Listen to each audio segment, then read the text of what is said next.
اب یہ اس کی دوسری حصہ ہے، دوسرا اس کا حصہ ہے، یہ یاد رکھیں۔ اصل تعریف جو آپ کے سامنے لکھ دی ہے وہ یہی ہے، جو اس کی اصل صورت ہے نا وہ یہی ہے۔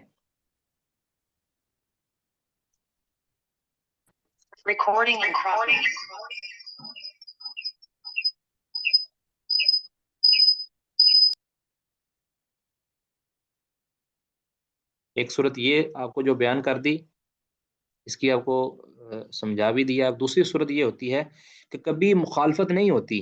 یہاں تو ہے نا کہ ضعیف راوی کسی ثقہ کی مخالفت کے اندر حدیث بیان کرتا ہے۔ بسا اوقات منکر کا لفظ اس حدیث اس پر بھی بول دیا جاتا ہے کہ جس کی مخالفت تو نہیں ہوتی، لیکن اس کو بیان کرنے والا اس حدیث کو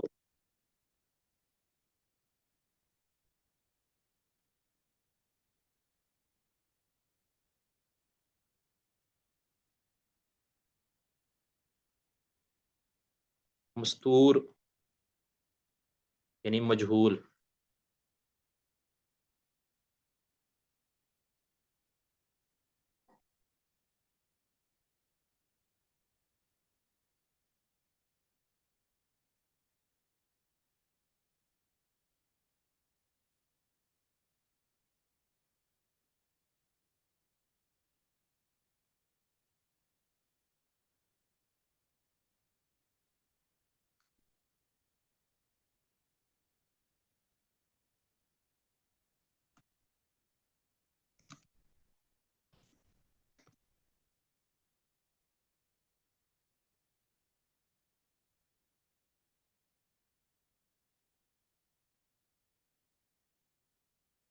جی اب آواز آ رہی ہے؟ یعنی منکر کے اندر دوسری جو صورت ہے منکر کی وہ یہ ہے کہ اس حدیث کو بیان کرنے والا مجہول، سیء الحفظ یا فاسق قسم کا راوی ہوتا ہے۔ یعنی یہ مخالفت اس کے اندر نہیں ہوتی، ویسے ہی وہ راوی اس طرح کا ہوتا ہے کہ اس کے اوپر ائمہ منکر کا لفظ بول دیتے ہیں کہ یہ اس کی منکر روایت ہے، ٹھیک ہے۔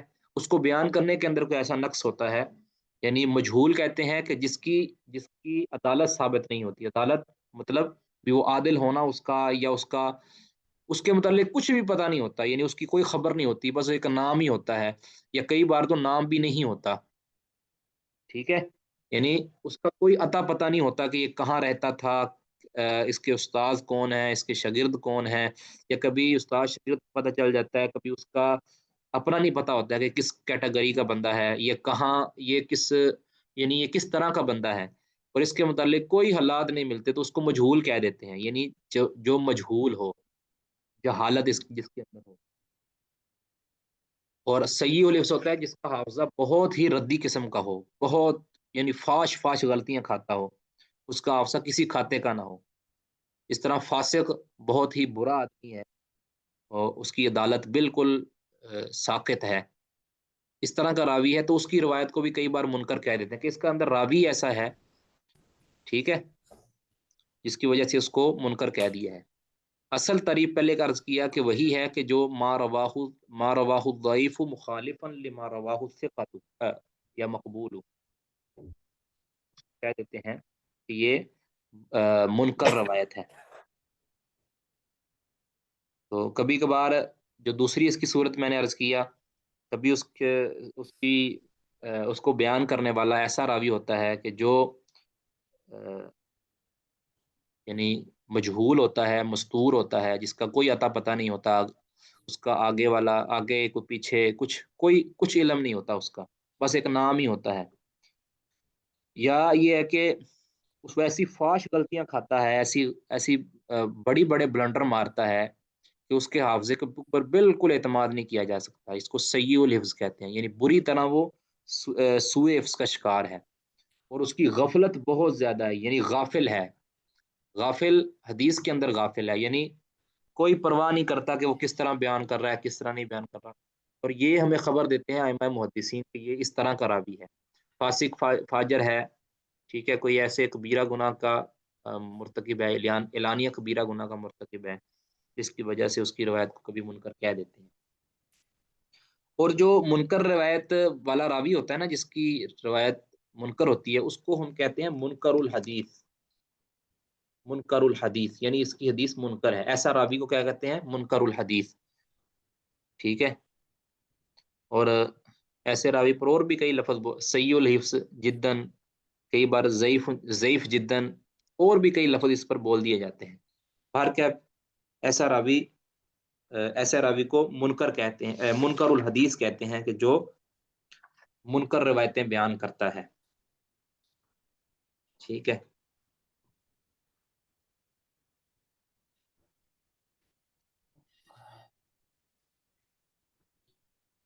اب اس کے متعلق کسی نے کوئی پوچھنا ہے تو بتا دے۔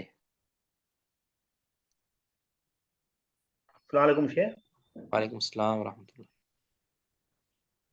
شیخ منکر الحدیث حدیث کو انکار کرنے والے کو کہتے ہیں نا؟ نہیں، حدیث کا انکار اردو کرنے میں والا نہیں، حدیث کا وہ منکر الحدیث، یہ وہ اور والا منکر الحدیث ہے، یعنی جس کی حدیث منکر ہو۔ منکر الحدیث حدیث کا منکر، منکر نہیں، منکر الحدیث نہیں کہہ رہے، وہ ہوتی ہے منکرین حدیث جس کو ہم کہتے ہیں منکرین، یعنی انکار کرنے والا۔ یہاں ہے منکر، میں نے عرض کیا پہلے کہ یہ مفعول کا صیغہ ہے، ایک ہے منکر الحدیث حدیث کا انکار کرنے والا، اور دوسرا ہے منکر الحدیث، کاف کے اوپر زبر ہے، را کے اوپر کاف کے اوپر زبر ہے، اور یہ اس کو کہتے ہیں کہ جس کی حدیث پر انکار کیا گیا ہے، ٹھیک ہے نا، اس کی حدیث کو رد جی کر دیا گیا ہے۔ سمجھ آ گئی جی؟ الحمدللہ، جزاک اللہ خیر۔ جی اور کوئی سوال اس حوالے سے؟ اب یہ تھوڑا سا دیکھ لیں، یہ جو انکار ہوتا ہے نا، منکر الحدیث ہونا انکار ہوتا ہے، یا اس کو عام لفظوں میں نکارت کہتے ہیں، نکارت، اس پر لفظ بولے، نکارت کا مطلب ہے منکر ہونا کسی روایت کا، یعنی ہم کہتے ہیں نا کہ اس حدیث میں نکارت پائی جاتی ہے، یعنی اس حدیث کے اندر منکر ہونے کی کا وصف پایا جاتا ہے۔ تو نکارت جو ہے نا یہ کبھی سند کے اندر ہوتی ہے اور کبھی متن کے اندر ہوتی ہے، ٹھیک ہے۔ سند کے اندر کیسے ہوتی ہے؟ اب ایک شاگرد نے سند کا جو اوپر والا حصہ بیان کیا ہے وہ اور طرح بیان کیا ہے، یعنی جو سکہ ہے اس نے اور طرح بیان کیا ہے، اور جو ضعیف ہے اس نے اور طرح بیان کیا ہے، ٹھیک ہے۔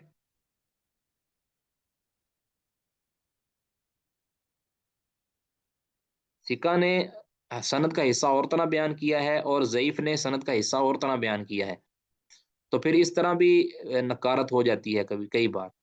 اور متن کے اندر آپ کو عرض کر دیا کہ متن کا جو ٹکڑا ہے، متن کا جو حصہ ہے، متن کے اندر جو بات ہے اس کو ضعیف نے اور طرح بیان کر دیا ہے، اور جو سکہ اور مقبول ہے اس نے اور طرح بیان کر دیا ہے۔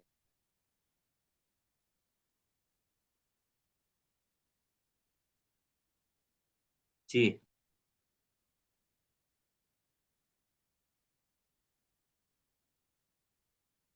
اور اس کے لیے ہمیں جو کتابیں ہیں جس کی طرف ہم رجوع کر سکتے ہیں کہ کن حدیثوں کو منکر کہا گیا ہے، کن کو منکر نہیں کہا گیا، کون سی حدیثیں، کیسے ہمیں پتہ چلے گا کہ یہ حدیث منکر ہے، اس کے لیے باقاعدہ کتابیں جو ہے نا وہ اس کی طرف رجوع کیا جا سکتا ہے۔ وہ کتابیں آپ کو ایک تو لکھ دیتا ہوں تاکہ آپ کا اس کتاب کے ساتھ بھی تعارف ہو جائے۔ ایک ہے الکتاب، کل بھی شاید ہم نے لکھی تھی، الکامل فی ضعفاء الرجال، الکامل فی ضعفاء الرجال،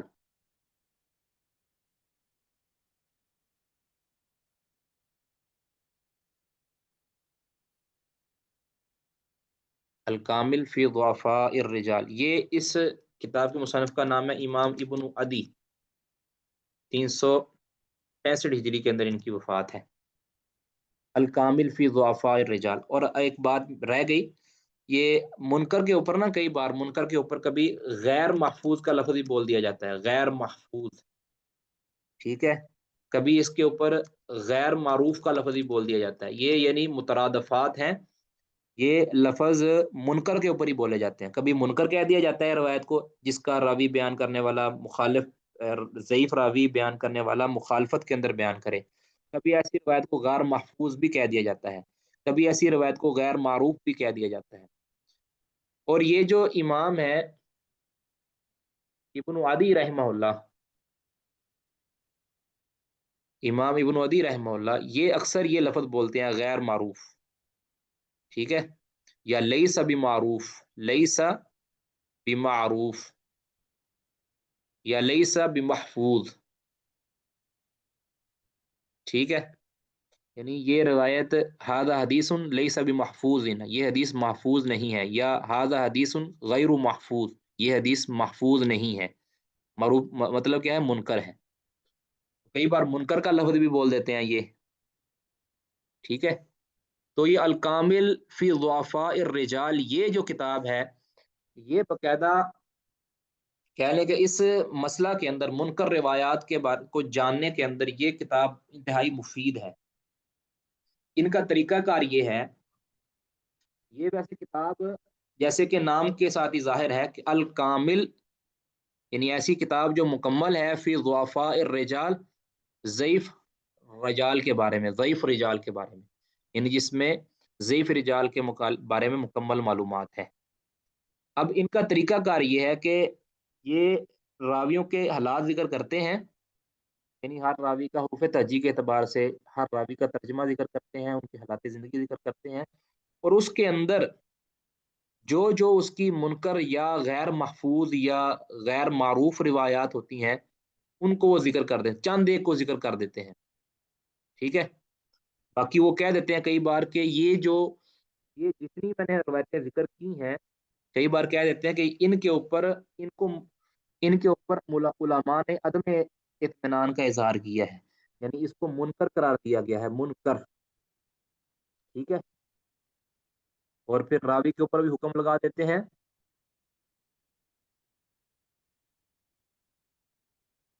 راوی کے اوپر بھی حکم لگا دیتے ہیں، اور کبھی ان کے اوپر جو حکم ہوتا ہے وہ لگا دیتے ہیں، یعنی اس کو منکر قرار دیا گیا ہے، جو بھی اس کے اوپر حکم لگتا ہے۔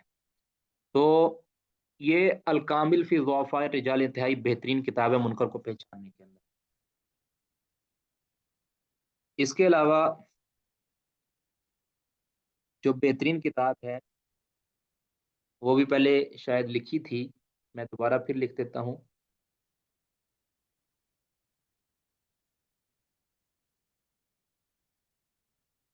الضعفاء الکبیر، الضعفاء الکبیر، یہ ہے امام عقیلی رحمہ اللہ، ان کا سنہ وفات مجھے یاد نہیں ہے، یعنی یہ تقریباً ان سے پہلے ہیں، یعنی ابن عدی سے پہلے کے ہیں، میں اگر کہتے ہیں تو آپ کو وہ سنہ وفات بھی لکھوا دیتا ہوں۔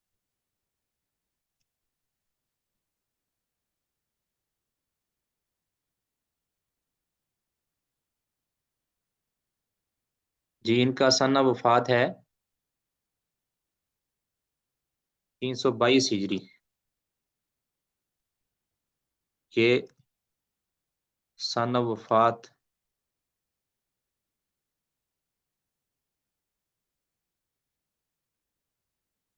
امام عقیلی رحمہ اللہ کا سنہ وفات 322 ہجری، ان کی کتاب ہے الضعفاء الکبیر، ان کا بھی یہی طریقہ کار ہے جو ابن عدی رحمہ اللہ کا طریقہ کار تھا، بالکل تقریباً وہی طریقہ کار ہے، یعنی یہ راویوں کو پہلے راوی کا ترجمہ ذکر کرتے ہیں، راوی ان کے اوپر جو علماء کی جرح ہے، وہ اگر جرح ہے تو وہ ذکر کر دیتے ہیں، پھر کچھ روایتیں بطور مثال کچھ روایتیں نقل کر دیتے ہیں اور ان کے بارے میں بتا دیتے ہیں کہ یہ روایت منکر ہے یا غیر محفوظ ہے یا ضعیف ہے یا کچھ بھی ہے، یعنی منکر وغیرہ کا لفظ بول دیتے ہیں یا غیر محفوظ کا لفظ، اس طرح کا لفظ جو ہے نا وہ بول دیتے ہیں، یہ بھی امام عقیلی رحمہ اللہ کا طریقہ کار ہے الضعفاء الکبیر کے اندر۔ اس کے علاوہ جو ایک کتاب وہ ہے امام ابن حبان رحمہ اللہ، ٹھیک ہے، امام ابن حبان رحمہ اللہ،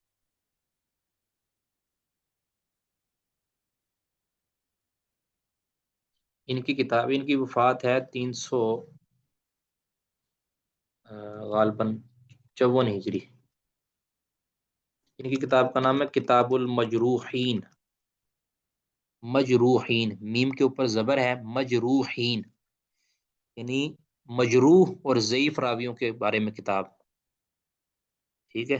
کتاب المجروحین، ان کا بھی سیم یہی طریقہ کار ہے کہ راویوں کا ترجمہ ذکر کرتے ہیں، راویوں کے حالات زندگی ذکر کرتے ہیں، اس کے تحت جو اس کی ضعیف اور منکر وغیرہ روایات ہوتی ہیں ان کا ذکر کر دیتے ہیں، تذکرہ کر دیتے ہیں، یعنی تینوں کا تقریباً ایک ہی طریقہ کار ہے، اور یہ انتہائی مفید کتابیں ہیں جو میں نے لکھوائی ہیں۔ اس کے علاوہ بھی کتابیں ہیں لیکن وہ پھر بہت لمبا ہو جائے گا پروسیس۔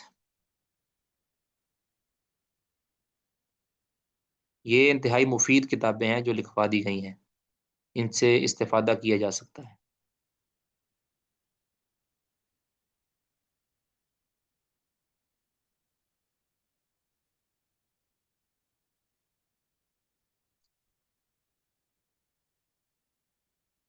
اچھا، ایک اور بات یہ یاد رکھیں، یہ جو ہم نے تعریفیں پڑھی ہیں منکر کی دونوں صورتیں یہ تو ہیں ہی ہیں، کئی بار یعنی اس سے آپ نے پریشان نہیں ہو جانا، یہ بات آپ کو میں جو عرض کر رہا ہوں کہ آپ کہیں کہ بھی یہ تو آپس میں گجلک ہے اور بالکل یہ پیچیدہ معاملہ ہے، پریشان نہیں ہونا، آپ کے ساتھ بہت ہی یعنی آسانی وال کے ساتھ آپ آگے جا کے سمجھ جائیں گے یہ باتیں۔ کئی بار ایسے ہوتا ہے کہ جو منکر کا لفظ ہے، منکر کا لفظ ان روایات پر بھی بول دیا جاتا ہے، محدثین ان روایات پر بھی بول دیتے ہیں کہ جو ہوتی ضعیف ہی ہیں، یعنی ہوتی ضعیف ہی ہیں، اور لیکن جو ہے نا ان کے اندر نکارت پائی جاتی ہے، نکارت کا مطلب ان کے اندر غرابت اور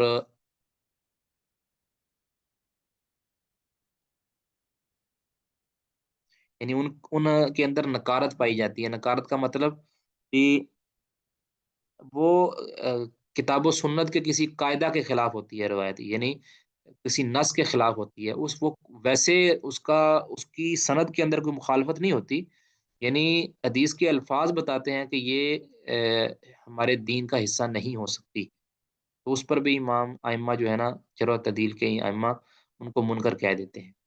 اب ایک بات آپ کی آخری جو نا سمجھ جائیں اور اس کے بعد ہم اس کو کلوز کرتے ہیں کہ جس بھی حدیث کے بارے میں ائمہ منکر کا لفظ بول دیں،